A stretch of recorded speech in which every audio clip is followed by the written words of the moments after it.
Welcome back to my channel Gurukul. If you are watching my video for the first time, then please subscribe my channel and click the bell icon for all notifications. Today I am going to start with part 2 of exercise 6.1.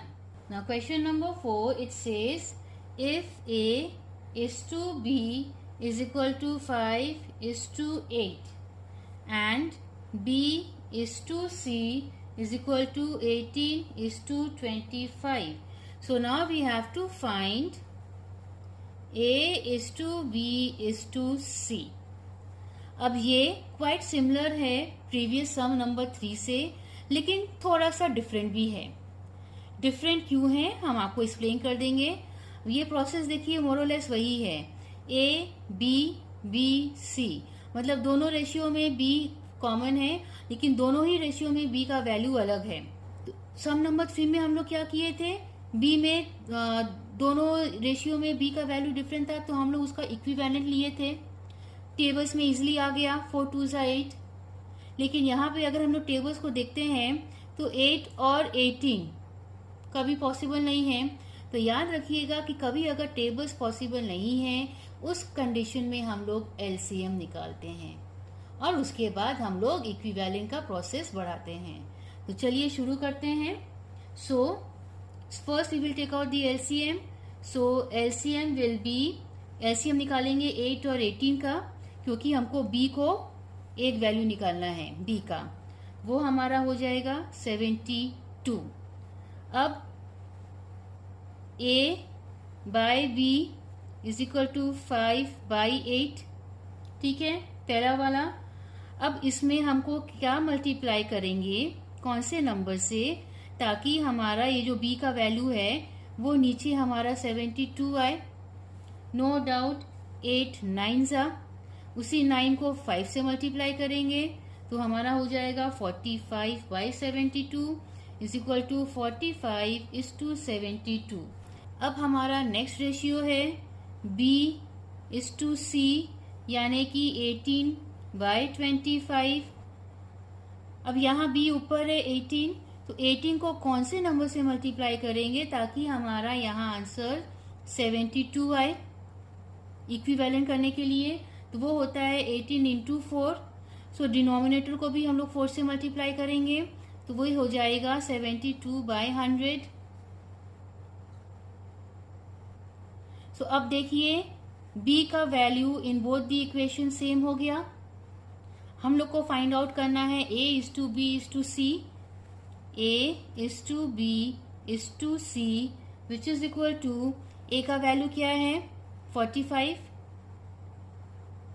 Is to 72 is to 100.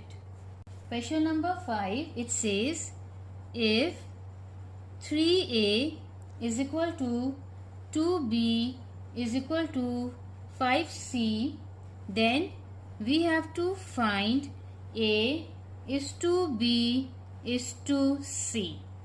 तो चलिए शुरू करते हैं. अब यहाँ पे देखिए ये सम नंबर 4 से सिमिलर भी है, थोड़ा डिफरेंट भी है. कैसे, अब यहाँ पे 3a is equal to 2b is equal to 5c. अब हम लोग क्या करेंगे, इसको हम लोग कर देते हैं 3a is equal to 2b is equal to 5c is equal to k. हम लोग ये एक अननोन लेटर ले रहे हैं जिसका कि वैल्यू हम लोगों को निकालना है. हम लोग इसको k लिख दिए. ठीक है, अब आगे का प्रोसेस क्या है. तब ये जो a है, a is equal to k ऊपर होगा, उसका 3 नीचे चला आया. a is equal to k by 3, b is equal to k by 2 and c is equal to k by 5. अब क्वेश्चन पूछा गया है we have to find a is to b is to c. तो next step होगा a is to b is to c is equal to k by 3 is to k by 2 is to k by 5. ठीक है, अब इसको हम लोग क्या किए, k की जगह अब लिख देंगे 1/3 इज टू 1/2 इज टू 1/5। देखिए यहाँ हर सम्स का प्रोसेस थोड़ा डिफरेंट है एक दूसरे से, तो थोड़ा सा पेशेंटली आपको समझना होगा, ठीक है। ABC is equal to K/3 is to K/2 is to K/5 which is equal to 1/3 is to 1/2 is to 1/5। अब हम लोग क्या करेंगे, ये डिनोमिनेटर हम लोग LCM निकालेंगे और हमारा LCM हो जाएगा 30। LCM is equal to 30। अब हम लोग ये फर्स्ट फ्रैक्शन लेंगे 1/3 इंटू 30, क्या हो गया 10, कॉमा सेकेंड फ्रैक्शन है हाफ इंटू 30, क्या हो गया 15, और तीसरा है 1/5 इंटू 30, ये हो गया 6। So now A is to B is to C is equal to 10 is to 15 is to 6. Question number 6. Out of daily income of rupees 120, a laborer spends rupees 90 on food and shelter and saves the rest. And now we have to find the ratio of his part 1 is spending to income.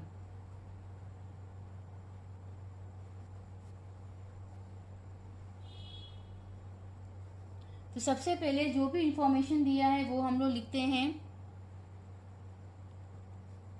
Daily income is equal to ₹120। Amount spent on food plus shelter is equal to ₹90। saves the rest।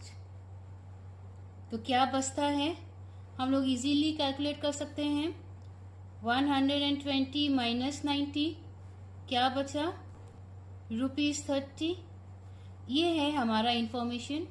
अब इसके base पे हम लोगों को क्या निकालना है, हम लोगों को रेशियो निकालना है ऑफ स्पेंडिंग टू इनकम। तो स्पेंडिंग क्या किया है वो 90 रुपीज और इनकम क्या है 120। तो स्पेंडिंग की जगह पे हम लोग 90 लिखेंगे, टू इनकम है 120, दैट इज 90/120, ये हो जाएगा 3/4, दैट इज 3:4। Part 1 solve. अब सेकेंड है, we have to find the ratio of saving to income. Saving है ₹30, लिख दिए, टू इनकम है 120, लिख दिए, हो गया 30/120, 0 gets cancel, 1/4। So ratio of saving to income is 1:4. The third part, it is saving to spending. Saving to spending. Saving is 30, to spending is 90. So 30/90, it is 1/3. So 1:3. Question number 7. 5 gram of an alloy. Alloy जिसका wait है 5 ग्राम। alloy क्या है, mixture of 2 or more metals। तो alloy का total weight है 5 ग्राम, जिसमें कि 3/4 gram is copper. मतलब आउट ऑफ 5 ग्राम ये फ्रैक्शन कॉपर का है। निकल रेस्ट, बाकी जो है वो निकल है। Now we have to find the ratio by weight of nickel to copper. So ratio of weight nickel to copper. तो यहाँ पे क्या चीज मिसिंग है? वेट ऑफ निकल। वो हम कैसे निकाल सकते हैं? बिकॉज हमको टोटल अमाउंट पता है और दूसरा मेटल जो है कॉपर, उसका वेट पता है। तो अगर हम इन दोनों को माइनस करेंगे हमको निकल का वेट मिल जाएगा। तो चलिए शुरू करते हैं। Weight of nickel is equal to 5 minus 3/4 gram is equal to 5/1 minus 15/4। LCM निकालेंगे, हो जाएगा 20 माइनस 15, वो हो गया 5/4 ग्राम। अब ये हो गया वेट ऑफ निकल। हमको निकालना है ratio of nickel to copper. So पहले निकल का वेट लिखेंगे, 5/4 इज टू 15/4 और 5/4 इंटू ये फ्रैक्शन रेसिप्रोकल हो जाएगा। 5 1 5 3 1/3 is equal to 1:3 is the ratio. Thanks for watching my video and please don't forget to like, share and subscribe my channel. Press the bell icon and select all for every update.